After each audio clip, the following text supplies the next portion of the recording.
Together with it.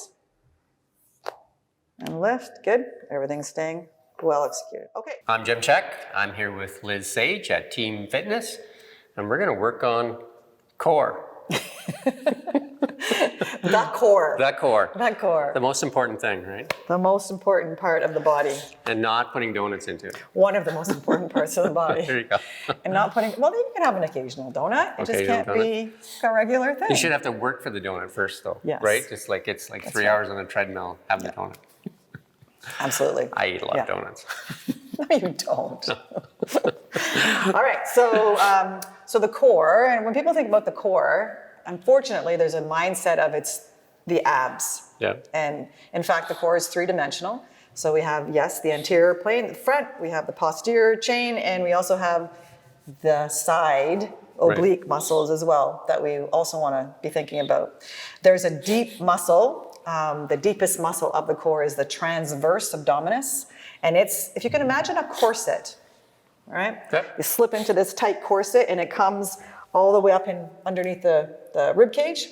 It's the very deepest muscle of the core, and it wraps around the body, and it holds in organs, for starters. That's one of the main things that it does. But it also, because of where it attaches on the pelvis and up underneath the ribs here, it stabilizes our lower back and our hips, right? Yeah. It even helps us, with preventing hernias, abdominal hernias, and hemorrhoids, if you can believe it, right? So the stronger it is, the stronger we are in terms of our low back health and our stabilizers of our hip, okay? So we're gonna start with that muscle group, because a lot of times people don't really know how to engage it. Because unlike the abdominals that run down the middle of the stomach, those are the washboard muscles. They're called the rectus abdominis. That's what everybody wants. Everybody wants the washboards, right? Okay. So when we flex our spine, we contract these muscles. So the first thing you do when you get out of bed is you flex forward your body weight, and then those abs have to work to get you up and sitting. Like so that's why sit-ups work these frontal abdominal muscles, right? Okay. But underneath those, we have the transverse abdominis. And the way to engage that muscle is to actually brace your muscles. So if you put your fingers on your hip bone, and then you follow you find the meat of your abdominal muscle, now cough. And I can feel you feel that muscle, right? Okay. So we cough, we laugh, we sneeze, go to the bathroom, push out a baby, right? Or we brace it. Kidney stones for a guy. Brace it. Well, if you have to push them out, yes. So if I was going to drop kick you in the lower belly, okay, you would be bracing for that blow. Impact, right? Yes. Okay. And the same thing through here. So we can also engage the transverse by drawing our navel to our spine. So just pull that navel in, okay? And feel like someone is cinching that corset nice and strong, right? Okay? And that's gonna pull everything in nice and tight, okay? So as we keep it tense, we do movements, with arms and legs, keeping it contracted, and that's how we get it stronger, okay? So an example of that, just standing upright, we can put this around our toes. Okay, so just here, and this one too, yeah. Okay, so an upright posture of this is, so we're going to engage those muscles, okay, so navel to spine, really super tight, okay, and then we're just going to pull a band up towards the chest and not let go of this at the same time, okay? Yeah, super tight, that's it, back and forth. And try not to lean back when you pull up. Try not to fall over. Now I could add a weight in your hand. Okay. Just hold it here. And as you're pulling up, you're keeping those muscles nice and tight. You're not letting go. You're not leaning back at all. You're staying right on top of your shoulders with the hip. And bring this up just a little bit there. Good. So the further this is away from you, the harder your abs are going to have to work to hold that. Okay. So you can work your abs in a isometric way this way. So the abs aren't contracting, moving. They're just braced and staying solid and contracted isometrically.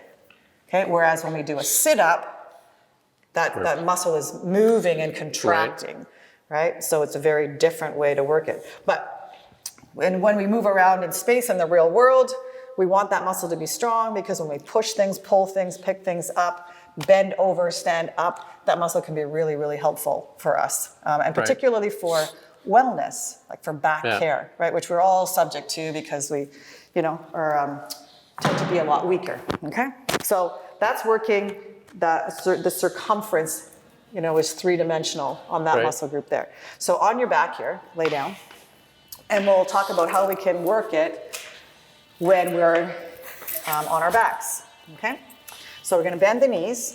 Okay, so same thing, you're gonna find that muscle. Yep. Okay, yep, so you braced it really well. Now just relax for a second. I'm gonna put my hand underneath your back, okay? And then we're gonna relax totally, okay? So just let gravity do its thing, okay? And then before you contract, you're gonna draw your navel to my finger, which is to your spine. So draw it inward, and you can feel the muscles contracting, okay? And then you're gonna brace here as well. Okay, so that now we've got that transverse contracted, okay? So it's, again, still working isometrically, okay? And then now what we're gonna do is keep that super tight. We're gonna lift a knee up, and hold it in place. Keep this nice and tight. Now all you're gonna do here is rock your legs alternately back and forth. So one goes down, the other one comes up, and now move them together. So one down, one up. Oh. Yeah, so just rock back and forth. Yeah, perfect, good. Now try not to arch your back, neutralize your spine. Drop that foot all the way down to the floor. Yeah, good. Now, the longer the lever, the harder the work is going to be on here. So extend. So just extend the legs a little bit. Yeah, you can bend it when you come up. So bend it. There you go. Good. That's it. Now try not to arch your back. Don't push it into the floor, but just brace hard as you can. And make sure you're breathing. Yeah, okay, good. All right, so that's one way to get that started. Okay, and relax. Okay, now keep your knees bent. We're going to work it again in another way. So we're going to do what's called a dead bug. So the dead bug is one of the best exercises for level entry, people coming in to work their transverse abdominis, as well as people recovering from injury from back, or people who are injured with their back because you're not flexing the spine, okay? So we're going to put our hands up, drop for a second. We're going to engage the transverse muscles, so navel is going to be pulled in. And then we're bracing nice and hard. Then bring one knee up, and you want a 90-degree angle here at the knee, and then bring the other one up. Perfect, okay? And now what you're gonna do here is you're going to just drop one arm and the opposite leg down, and bring back to neutral, do the other ones, and all the while, you're keeping everything nice and solid. Super rigid in the core, Yep. Good, okay, and then just turn your hands towards each other. It's easier on the shoulder. Oops, wrong hand. Yep, good. And then we're gonna make you work a little harder by giving you a little extra resistance. So if this feels like it's, not stressing you too much, we can put an ankle weight on, we can pull a band or lift a weight in here. But what we can do here is keep the knee into the roller and the forearm into the roller. Now hold this super tight, okay? Rigid spine. And now just drop the other limbs back up. Okay, so you want pressure through here, shoulder in your pocket. Yes, good. Okay, you feel how that upped your game? Yep. All right, okay. So this is a great one for golf, Jim. There you go. Okay, all right, it's getting a nice stress in that torso. Yep, and we'll keep that knee just above the hip, back forward. Yeah, right there, good. Good, that's it. Okay, and relax. All right, so you can feel that cranking Definitely up. felt that. Yes, okay. So the key thing on this one is to really make sure that we're drawing the navel in, not enough to flatten the back out. We don't want to tilt the pelvis and crunch that back down. We want to have a neutral spine. But we certainly, as we move the limbs, we don't want the back to arch as we're doing that. We don't want to do whatever. Yeah. And we want to keep the hips down, right? Okay, so you can feel that core engaging? For sure. Excellent. Okay. All right. So that's the transverse abdominis. And we can work that with some more stress. Let's get that band again. So let's put this band around your toes again. And we can show you another little quick exercise for this. So legs are straight and down. Yep. Okay. Hands are down. Abs are engaged again, so fire everything up. And now you're just going to slowly pull one knee to chest. Keep your toes flexed so you don't lose the band. Yeah, pull in, abs are tight. And then back to the floor and then switch up. So you're working your hip flexor here, but if your core is, your transverse muscle is engaged, you'll also work the trans muscle. I definitely feel it. Yeah, okay. But you can also feel the leg and the hip flexor working too. Yeah, so there, everything's working together. And that's the thing we want to try and do is pick exercises, toes to your shin, so you don't lose a bend, toes forward to your shin. Here we go. Oh, this way? Yeah. So we want to combine, movements together because in the real world, that's what you do. You don't isolate just one little muscle group to get around and, make your way through the world. So this way, we're working legs, hip flexors, and of course our trunk. And we could add, an arm and a leg together as well, these things. Okay, let that go. All right, so let's flip from the transverse, which is this wraparound muscle that we've talked about what that does for us, and turn to the back of the spine. So flip over? So let's go onto our hands and knees. So, yep, flip it right over. And then why don't you put your head this way? Got it. Don't show the butt to the camera. Keep the butt away from the camera. Okay, shoulders out of your ears. Okay, so we want to also work the back. And I think what I often see with our community is that there's such an emphasis on the frontal plane of the body because that's the aesthetics and seeing and whatnot. But for every exercise we do for the front, we should be doing an equal opposing exercise for the back because we want to have balance of strength between the front and the back. And when we work the abdominal muscles in the transverse muscles, we do work the back of those muscles which come in and insert into the back of the body, right? As well as the front. But when we're doing sit-ups and planking and all those kinds of things, we are not working the back. In fact, the back is what gets felt because when the abdominal muscles fatigue, the back starts to get the stress. Okay, so we need to be working our back muscles. Okay, so the number 2 exercise that is great for wellness of the spine is called a bird dog. All right, and all we're going to do here is we're going to lift an arm forward and a leg back. But before you do that, opposites. Okay. But before we do that, we're going to engage the transverse muscle. So draw the navel to the spine, abdominals really fully engage the low. Okay, and then when you lift the leg, instead of lifting the knee, just glide it and push it to the back wall. So we'll start with that one first. So we glide the leg back. Just start with the leg. Oh, sorry. Okay, so drag the knee, push it back. Good. Okay, and then rather than pushing the toe, just keep the hips square so the hips aren't going anywhere. Okay. Okay, so the hips are squared, drag it out. Good, and back in, perfect, good. Now lift the leg up when you go back. So drag first and then lift. Okay. So drag the knee, lift the leg. Good, so we don't want to turn the hips. Okay. We want to keep it nice and level. Yep, go. That looks good. Okay, this time you're going to hold it up there. Flex your toe to your shin. You feel your butt connect there? Yep. Okay, so that just turns on the glutes a little bit, which activates the spine a little more. Okay, and then bring it back down, so you drop and then you pull in. Perfect. Okay, so you got the back end working. So now we're going to do the front. Now, what tends to happen when we lift the arm, so I'll go ahead and lift. Okay, you did great because you kept your scapula down because we had a lesson on scapula. That's right. So you know what to do. Okay, so we're going to lift. But what typically happens is the shoulder lifts and the arm pushes away. So we don't want that. We just want to have a nice free arm flow up. Yeah, perfect, and down. Okay, so that looks good. Now let's put them together. So engage everything in here. So everything's pulled in tight. And now we're going to move through and back down. That's it. Great. Yeah, okay. And so one thing to move, so beginners, back and forward. But once you feel like, you've got this down and you want to make it a little tougher, we're going to go up and we're going to hold in place. Yeah, and just the holding in of itself is going to cause you to utilize this muscle more. Careful that you don't rotate. Yeah, perfect, good. So level hips, okay, a nice straight spine. No arching, everything looks neutral, and you can feel just by holding in place, these muscles are turning on. Feel the tension for sure, yeah. Absolutely, and then drop and come back down. Okay, we'll go on the other side now.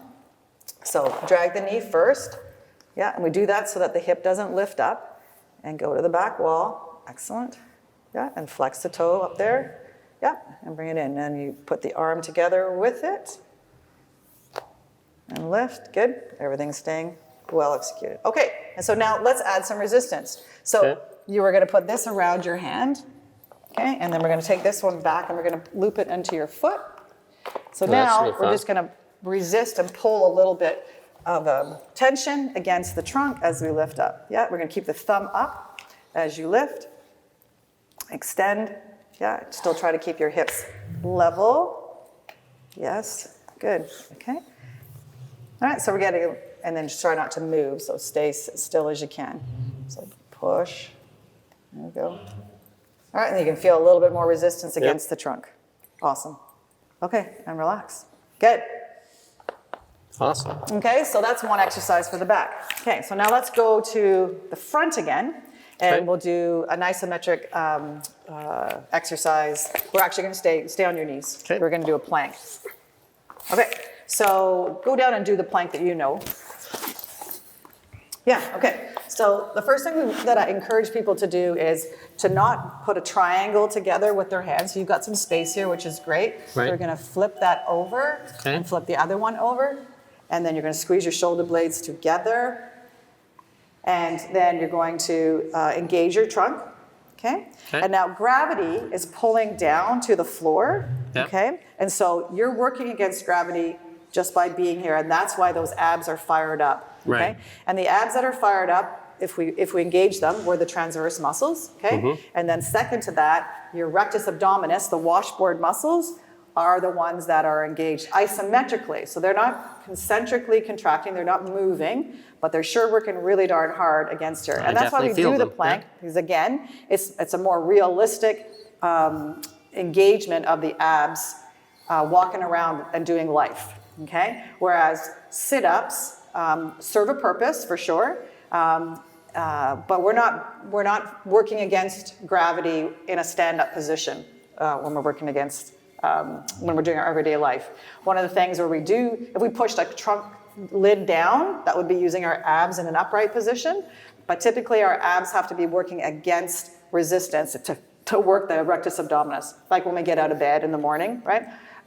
Or we have a job whereby, you know, we're pushing things down or hammering or whatever. Okay, so you got a pretty good plank here.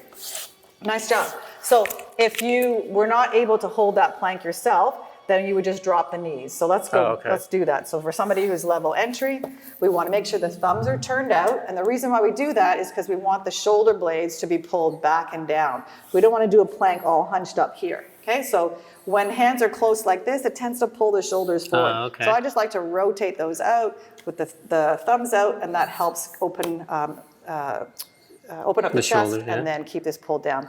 Okay, so just in this position, if you walk your knees back a little bit, not your shoulders, so shoulders are stacked over the elbow, and then we can put the butt up just a little bit more, bring your knees in.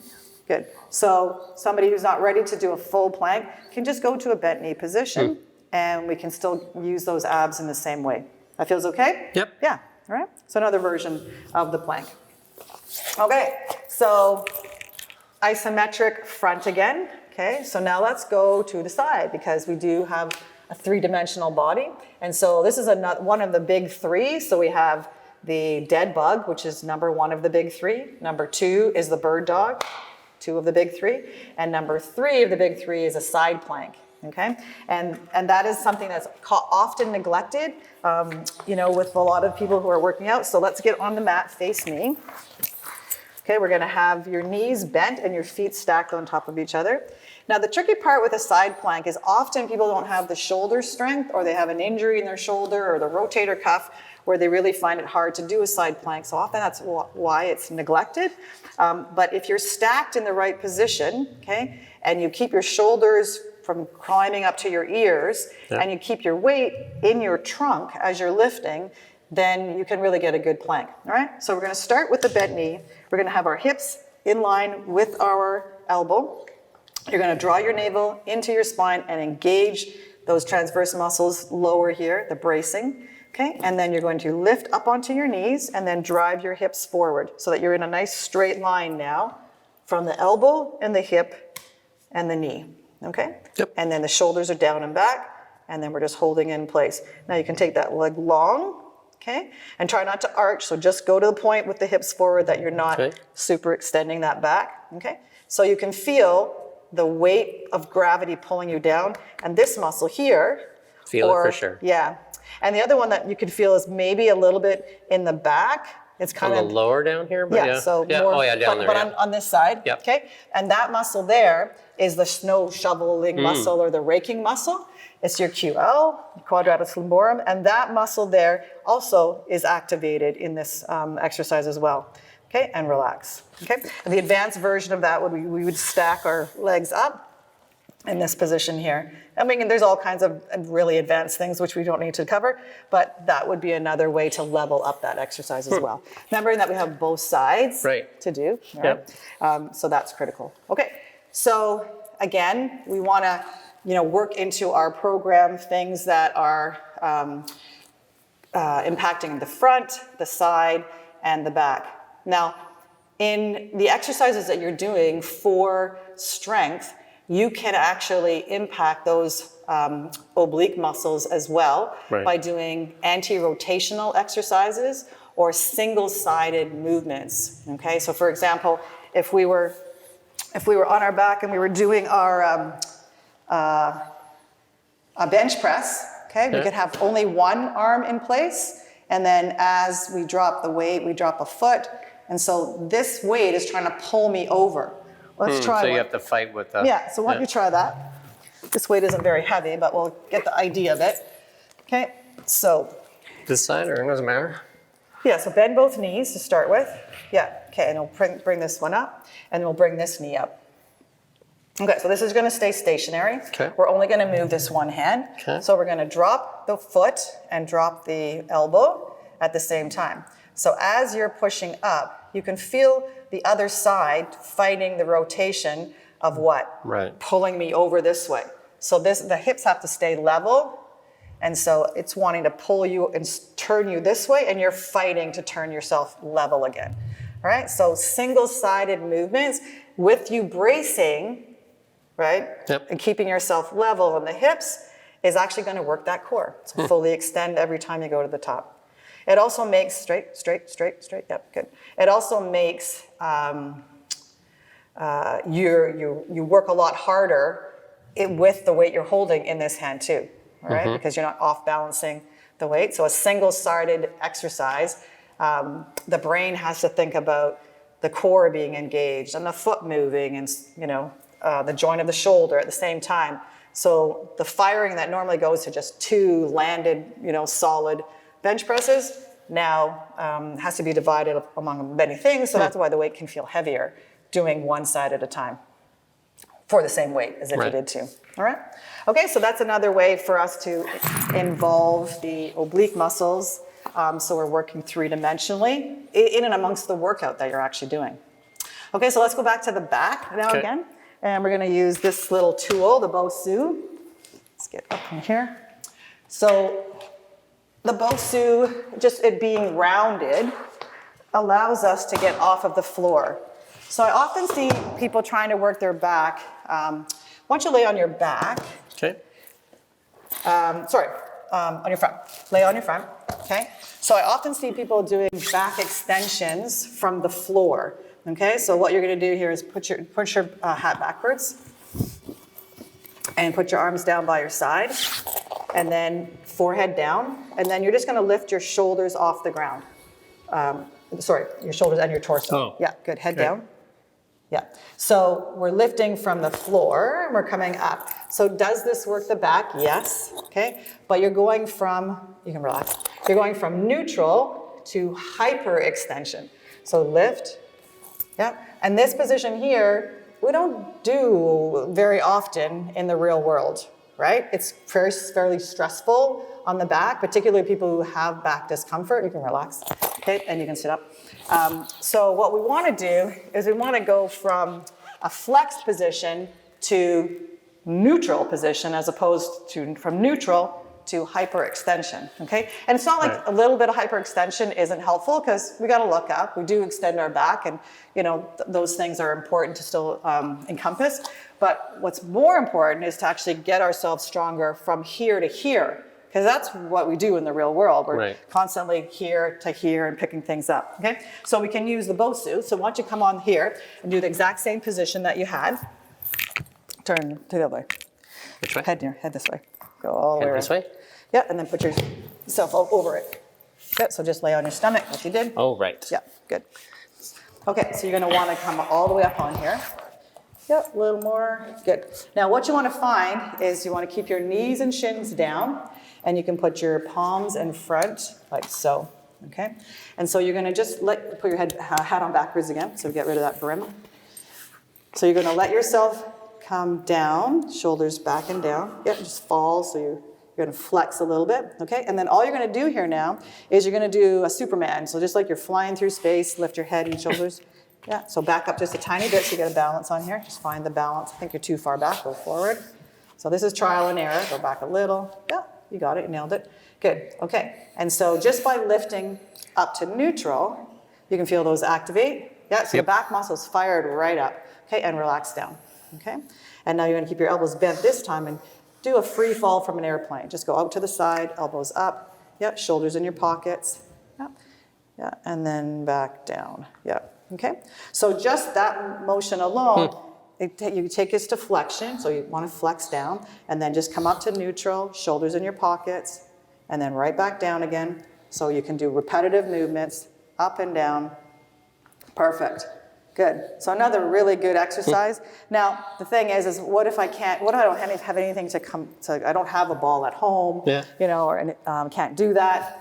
You can do this on the round stability ball against a wall.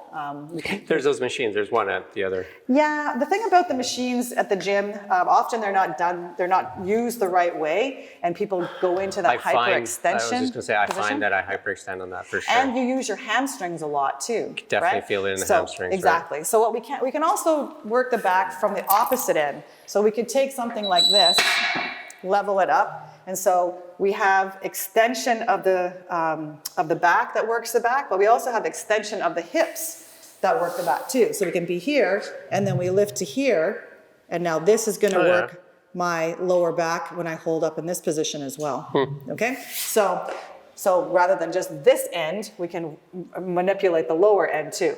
One other one we can use is we can use a ball and up against a wall. So we're here, bring the ball close, okay? And then we can lift to here. So we're not having to go up this high. Right. We're able to just go flexed to a straight line. So now I'm in this straight position, and then I flex back forward. I can add more resistance by lifting my elbows up here. I can put a weight in my hands. Come give it a try. Okay, so then the ball is close to you. So put your feet against the wall to start. Yep, and then hands forward, and then we'll push the ball back just a little bit. So you gotta lift the ball underneath. So go here, lift your feet up. No, lift your knees up. Okay. Feet down, knees up. And I'm gonna push this towards the ball. There we go, good. Okay, so now your feet can go apart a bit and down to the floor. Yeah. Okay, so bring your hands back here and put them on the ball. Bring your shoulders back and down, tuck your chin down. Okay, now abs are tight. Yep. You're gonna push your hips into the ball, head down.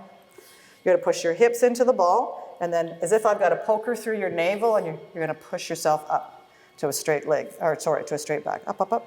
Good, use this muscle. Good, and then back down. That's the way, and then push through. You feel that working? You betcha. Okay, try not to lift your chin when you lift your body. Yeah, keep that nice neck position. There you go. Okay, so this is a great exercise for the lower back, and every level can do this. Having the right size of ball is helpful. If it's too big, you're not gonna get any flexion over it. And if it's too small, you're gonna end up using your hamstrings. So keep your knees bent. You feel how this was tightening up a bit? Yep. So keep your knees relaxed a bit more, and then think about lifting from here, not lifting from your hamstrings. Right. Yeah, beauty. Okay. That one's definitely hard. And yeah, it's harder. And because your trunk is heavier than just when you're doing a Superman over the small ball. Yeah. Okay. All right. So the last couple here are flexion exercises. So it's flexion of the spine. And there's lots of controversy on doing sit-ups nowadays as opposed to isometric and planks and things like that. But you still have to get out of bed every morning, and you still require your abdominals in flexion to do that. So curling up on a ball is great because the ball keeps the curvature of your spine, and it forces you to work your abs instantly when you're on the ball. So if I was on the floor, it would take me about 5 or 10 degrees to actually get my body to flex. But on the ball, because my ball is round and it's fitting the small of the back, the second as soon as I'm on the ball, my abs are activated. Yep. Okay, so I'm already engaging those muscles of the abdomen, including the transverse muscles, if I can engage those, okay? But the ones that come down the middle, when I flex my spine, they are now working fully. So my ribs and hips are gonna get close together, and that's gonna work my rectus abdominis, okay? And I can have variations of levels on the ball to make it easier or harder when I go back through here. I can, have my hands here or here for extra weight. I can pull on a band as I lift as well. So give this one a try and see how that feels on your abs. This ball's a little small for you, but it'll still work. Okay, come back a little bit more towards me. Yep, good, okay. All right, and so the motion is ribs to hips, flex forward. Yeah, and drive your elbows into your groin. And you don't really want to sit up on this. This is not a vertical movement, it's a horizontal movement, right? So you're moving the rib cage into the hip bone and shortening the distance between those 2 points. This is good, all right? We don't want to feel like the legs are doing any work, and we don't want the ball to move back and forth. You want to pivot around the hips rather than using the ball to get you up. Use the ball this time to get you up. Push the ball backwards as you come up. Yeah, so see how the ball lifted you there. Yep. We don't want that. We want to just make sure. We don't want to be rolling the ball around. Yeah, exactly. Because I'll end up on the floor on the back of my head. Precisely. All right, so that's how we use the ball, okay? We can use it for the back. We can also use it for the side. So as we were doing those oblique muscles, if we hop on the side, we can straddle those legs and we can come down from the side and come up this way as well. So there's a variety of exercises that we can do with some really simple tools, all right? And then there's the plain old floor and jackknife sit-ups and V-sits and side to sides, which are much more advanced than just the general, population just level entry. But there's all kinds of things that you can be doing to work the abs. But the big three that we talked about for the core are the bird dog, which is on the hands and knees, the side plank, and the very first exercise we did, the dead bug, right? If people can do those three consistently. I found because I never do it like this, that really added, because I find I can stay in a plank for a long time, but like that definitely. Yeah, and I think too also when we do this, we'll notice whether the weight is also on our shoulder too much. And if you feel it in your shoulders, that means your weight is in your elbows, right? And so we want the weight to shift into the trunk, into the core, right? There, and that's often the word I use now to get people to be thinking of, when you think of trunk, you think of the whole thing. Yeah. But when people think of core, often they think of just the front, right? So I seldom ever use the word core. I always tend to use the word trunk because then we know we're working a three-dimensional unit of the body, right? Okay. So why do you need strong abs? Why do you need strong abs? Golf. Yes, okay. And it's a big thing for golf. It is a big thing, yes. And we actually talked a little bit about this before we went on camera, but the idea is when you are doing a golf swing, so just show me something.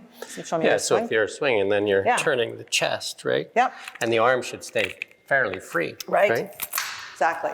So in this position up here, go up here, we have all of this power here having to end up, go ahead, out the hips, okay? Yeah. But where the power transfers from here to there is this. Yeah. Right? Because these should just swing. So the stronger your core is, the more the power is going to transfer through the core and out the hips. Okay? One of the things that helped me learn a lot was when you get in a position, really tighten the core, especially the side, right? Because then you feel that tension when you come up. You should feel that loading. Yeah. You so load that's the why core. That transverse exercises that we talked about at the very beginning, the transverse, think of the transverse muscle as the corset, a corset around you, and where it attaches, here, here, here, here, and through here, right? And so cinching it up. And so that's what you're talking about when you're trying to activate these muscles. You can do it by engaging, but it also starts with this lower transverse muscle as well, and then drawing that navel in through your back to get this more upper stuff. I do ABCD. Yeah. Load the abs. Load the abs. Right. Good. And then get the body position. Yeah. And then turn the chest. Perfect. And then drop. Yeah. And go. There you go. Good. So, and when you talked about A first, that's true for all strength training exercises, right? So besides posture, so we go PA. So posture set, and then the abs are part of the posture. So when you engage those, then you're able to, step into exercises, pull down, push, drop into squats, drop into deadlifts, that sort of thing, right? So it should be something that you're paying attention to outside of the strength training basics. You still want to have a torso routine, which you can do in front of the TV. You don't have to be in a gym even to do those things, but they need to be done as everything else consistently is done through the week. You can do those things daily, those 3 exercises to really up your game for anybody who's got low back challenges, anybody who's playing any kind of sport, right? But also to up your game in the weight room for your strength training exercise as well, right? So fundamentals are always, part of the acceleration of our movement through space and time.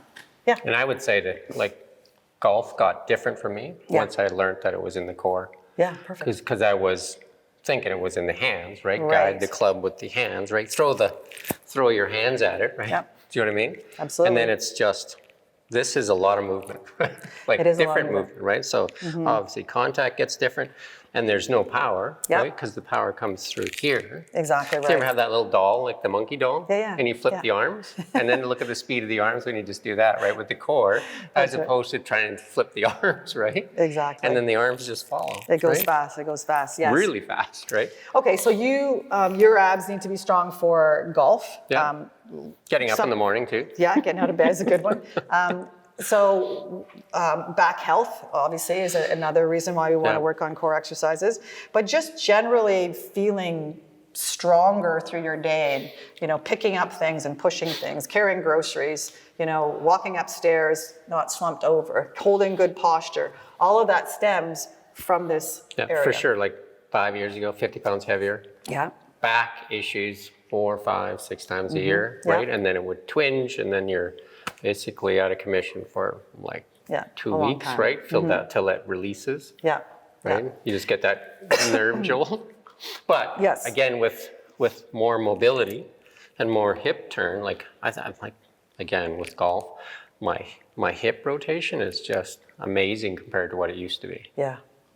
And that's because you're putting the work into, and you lost the weight, right? The weight, so for sure, right? If you have back health, back challenges, and you are, more than 15 pounds over your ideal weight, for every extra pound that you carry on your body, you carry an additional 3 pounds of pressure to your lower back and hips and knees, right? Wow. So it's a 3-to-1 ratio. So we really want to think about, offsetting the things that we can do, that we have control over. Weight can be part of that, and then movement, intentional movement around what we need to strengthen. I just, I golf with lots of different people, and I'm surprised that most people don't think it relates to the core. Yeah. They think it's where their hand position is, they just fix the hands, everything will matter, right? Yeah, no, it's a huge part of the core. If you just relax the hands and everything, and then just let the core do the work, right? Yeah, good. Okay. All right, so that's our lesson on core today. You have any other questions? No, that's great. All right.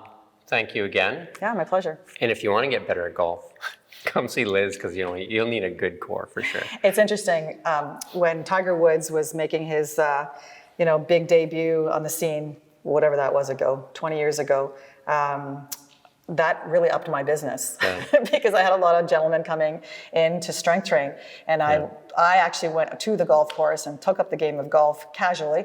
But one of my clients sat behind me in a chair while I hit balls and corrected me and kind of gave me the sort of the ins and outs of the swing, so that I had a better understanding of what was required for strength. And then I used that, came back and developed my programs to be able to do that. So yeah, knowing the game is really helpful to know what it is that what the body mechanics are. Precisely, and what muscles are engaged in the process of that swing. So yeah, if you look at the golfers out there right now, like a small guy like Rory McIlroy, like, and it's just that he can load his torso, like, you know, just loading it, right? And Exactly. he's one of the longest hitters out there, and he's what, Not a big 5'8" guy. or something like that. And Tiger's not a great big guy either, though. no, right? So, he wasn't, but he was super strong and also strong in the hips. So, you know, strengthening your booty, you know, a lot just of that comes out of there. throwing your body, Yeah. right, and just letting the rest of it follow, right? Because that's where that club gets that acceleration, right? It's just from catching exactly up right. to you. Yeah, it's true. Yeah, and so keeping up your weight routine throughout the summer is important. If you haven't started one, you can still start, you know, not as heavily when you're in the golf season, but then, you know, on the off season of golf, that's when you really want to get in the gym, get a full strength training program down, which also helps on about mobility. And then we do mobility as well on top of that, you know, to help, you know, range of motions on the course. And it's a process, because I know when I started working out again, like, I couldn't even do 10 sit-ups, just regular sit-ups, right? Yeah. I'd have to stick my legs under something, you know what I mean? Like, to kind of Yes. Oh, let's bring that up. So keep them down. do not do sit-ups with your feet underneath things, right? When you're holding on. Because it's just like a lot of twisting. Well, you use the hip flexors mostly rather and than plus your you arms. hurt yourself. Yeah, you do. There's a lot of flailing going on. Yeah, so rather than even starting with a full sit-up, you just start with, you know, half curls and planks and curl on a ball. Do your dead bugs, do your back extensions, do, you know, planks and things like that to start with. And then we move into other areas for the more advanced movements, particularly if you have some back challenges. You don't want to be swinging through a full sit-up or a jackknife or something like that. Yeah. All right, cool. Good. Thank you. Thank you. For watching Kelowna Now.